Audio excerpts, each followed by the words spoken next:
Billahi min syururi anfusina wa min sayyiati a'malina. May yahdihillahu fala mudhillalah wa may yudlil fala hadiyalah. Wa asyhadu an la ilaha illallah wahdahu la syarikalah wa asyhadu anna Muhammadan abduhu wa rasuluh. Allahumma shalli wa sallim ala nabiyyina Muhammadin wa ala alihi wa ashabihi ajma'in. Ya ayyuhalladzina amanu taqullaha haqqa tuqatih wala tamutunna illa wa antum muslimun. Ya ayuhan nasu taqu rabbakumul ladzi khalaqakum min nafsin wahidah wa khalaqa minha zawjaha wa batha minhuma rijalan katsiran wa nisaa wattaqullaha alladzi tasaaluna bihi wal arham innallaha kana 'alaikum raqiba. Ya ayyuhalladzina amanu taqullaha wa qulu qawlan sadida yuslih lakum a'malakum wa yaghfir lakum dzunubakum wa may yuti'illaha wa rasulahu faqad faza fawzan 'aziman. Fa inna khairal hadithi kitabullah wa khairal hadi Muhammadin sallallahu alaihi wasallam wa syarrul umuri muhdatsatuha wa kullu muhdatsatin bid'ah wa kullu bid'atin dhalalah wa kullu dhalalatin finnar. Amma ba'd. Ma'asyiral muslimin rahimakumullah.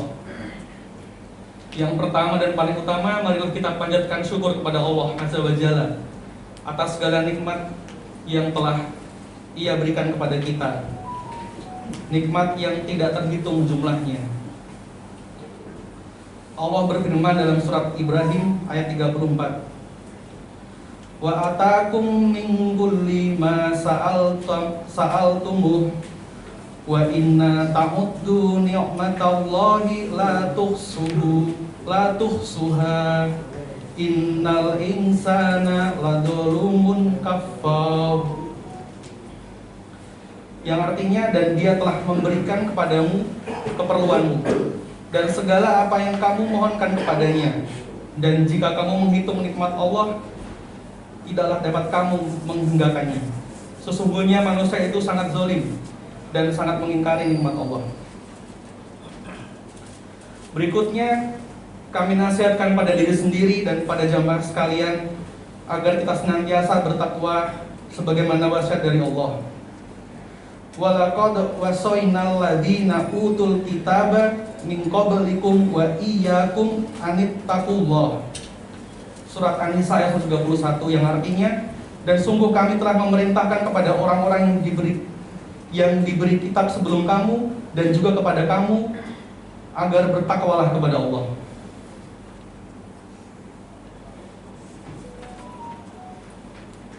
Kaum muslimin rahimakumullah, pada Jumat ini khotib akan mengangkat topik berupa hal yang mungkin akan sangat kita harapkan di akhir nanti, yaitu bagaimana cara menggapai maghfirah atau ampunan dari Allah Subhanahu wa taala.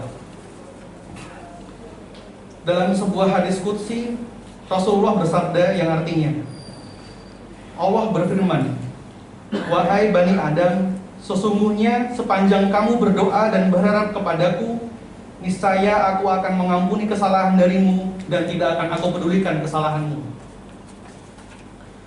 Wahai anak Adam, seandainya dosa-dosamu mencapai langit, kemudian kamu memohon ampun kepadaku, niscaya aku akan mengampunimu.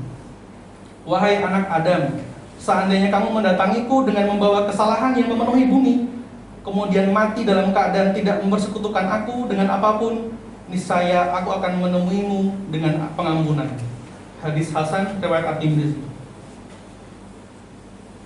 Hadis ini memiliki kedudukan yang tinggi, yang menunjukkan keutamaan tauhid dan besarnya balasan yang disediakan oleh Allah bagi orang-orang yang mentauhidkannya.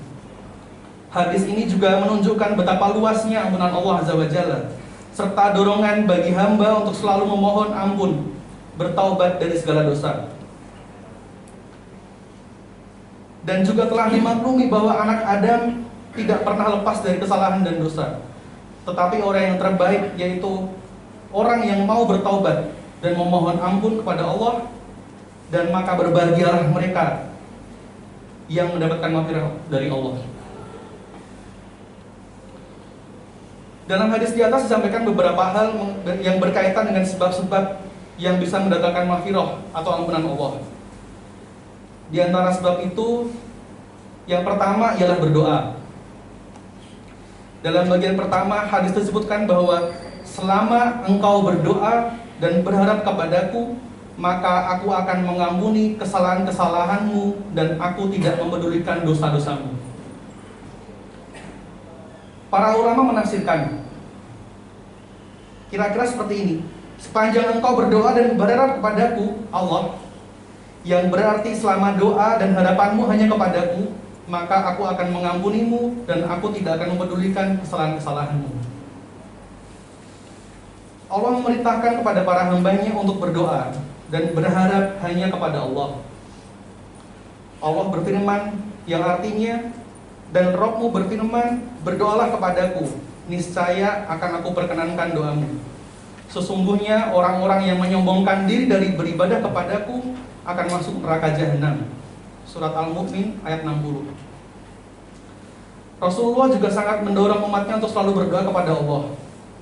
Dalam sebuah hadis riwayat Imam Ahmad, Rasul bersabda yang artinya, tidaklah seorang muslim itu berdoa dengan suatu doa yang di dalamnya tidak terdapat unsur dosa, tidak terdapat unsur pemutusan tali persaudaraan, melainkan Allah akan memberikan satu di antara tiga hal kemungkinan. Yang pertama, dikabulkan doanya, atau doa itu menjadi simpanannya di akhirat. Atau yang ketiga adalah dipalingkan kejelekan yang semisal dari doa itu. Hadis ini riwayat Imam Ahmad. Bahkan Allah juga murka kepada orang-orang yang tidak mau berdoa kepadanya. Rasulullah bersabda yang artinya, barang siapa yang tidak pernah meminta kepada Allah, maka Allah akan murka kepadanya.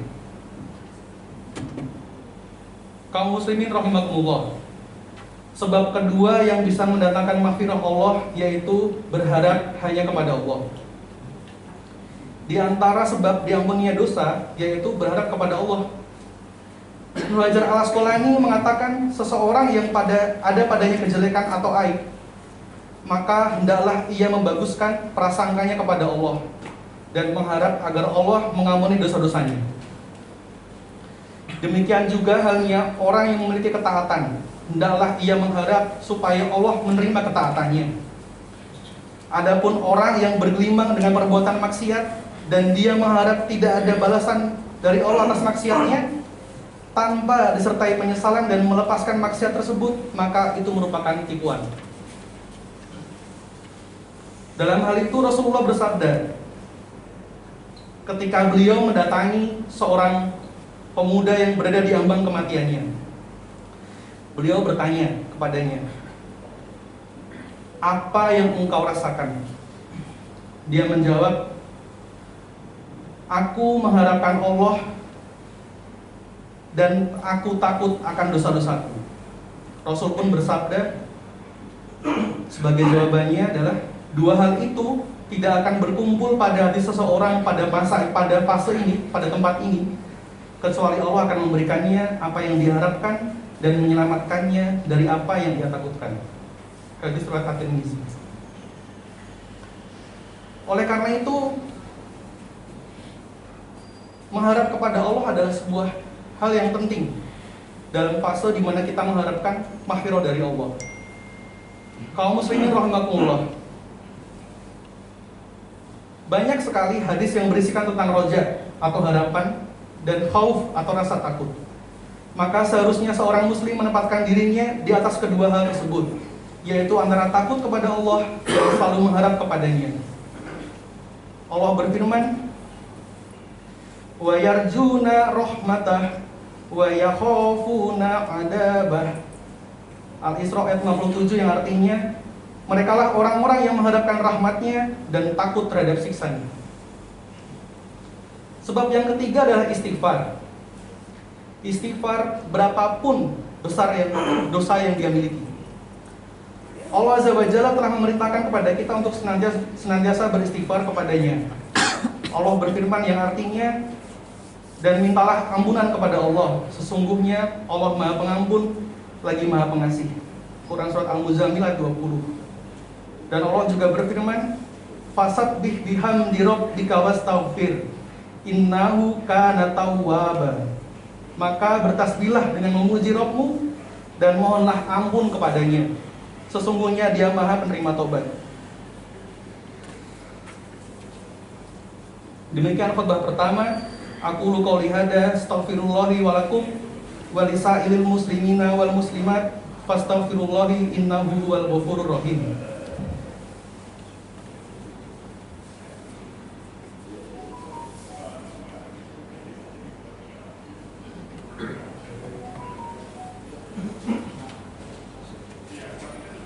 Alhamdulillah hamdan katsiran thayyiban mubarakan fi. Wassalatu wassalamu ala asrofil anbiya'i wal mursalin wa ala alihi washabihi wa man tabi'ahum bi ihsanin ila yaumiddin. Amma ba'd. Ma'asyiral mu'minin, asyhadakumullah. Sebab ampunan terakhir yang ingin kami sampaikan dalam kesempatan mulia ini adalah yang keempat, yaitu tauhid atau mengisahkan Allah. Seandainya seorang hamba menemui Rabb-nya dengan dosa yang memenuhi bumi, tetapi ia sama sekali tidak mempersekutukan Allah dengan selainnya, niscaya Allah akan mengampuni dosa-dosanya. Sebagaimana isi dari hadis qudsi pada khutbah pertama tadi. Tauhid sebagai sebab ampunan terbesar dari Allah bagi hamba-hambanya. Sebaliknya syirik merupakan kezaliman terbesar seorang hamba kepada Rabb-nya. Akibat yang ditimbulkan kezaliman tersebut ialah kehinaan di dunia dan siksa yang pedih di akhirat kelak. Allah Azza wa Jalla mengharamkan surga bagi mereka yang mempersekutukan sesuatu dengannya. Allah berfirman dalam surat Al-Maidah ayat 72 yang artinya sesungguhnya orang yang mempersekutukan sesuatu dengan Allah, maka pasti Allah mengharamkan kepadanya surga dan tempatnya ialah neraka. Tidaklah ada bagi orang-orang zalim itu seorang penolong pun. Sudah terjamin di neraka dan tidak ada yang menolongnya.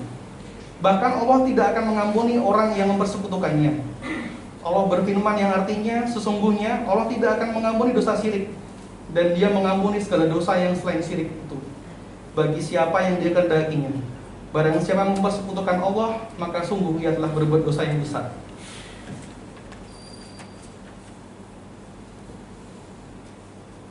Ma'asyiral mu'minin, asyhadakumullah. Demikianlah beberapa faktor yang menjadi sebab diampuninya dosa. Semoga Allah menjadikan kita termasuk golongan hamba-hamba yang selalu bertaubat dan beruntung karena mendapat maghfirah darinya. Amin. Innallaha wa malaikatahu yusholluna 'alan nabi ya ayyuhalladzina amanu shollu 'alaihi wa sallimu taslima. Allahumma sholli 'ala Muhammad wa 'ala ali Muhammad kama shallaita 'ala Ibrahim wa 'ala ali Ibrahim innaka Hamidum Majid. Wa barik 'ala Muhammad wa 'ala ali Muhammad kama barakta 'ala Ibrahim wa 'ala ali Ibrahim innaka Hamidum Majid. Allahumma ighfir lil muslimina wal muslimat wal mu'minina wal mu'minat al ahya'i minhum wal amwat innaka sami'un qarib. Allahumma arinal haqqo haqqo warzuqna tiba'ah wa arinal batila batilah warzuqna istinabah. Allahumma inni as'alukal huda wat tuqa wal afafa wal ghina. Allahumma ya muqallibal qulub tsabbit qalbi ala dinik. Allahumma musarrifal qulub sarifal qulbuna ala ta'atik. Rabbana hab lana min azwajina wa dzurriyyatina qurrata a'yun waj'alna lil muttaqina imama. Rabbana ighfir lana wa liwalidayna warhamhuma kama rabbayana shighara. Rabbana atina fid dunya hasanah wa fil akhirati hasanah wa qina adzabannar. Wa aqimis shalah.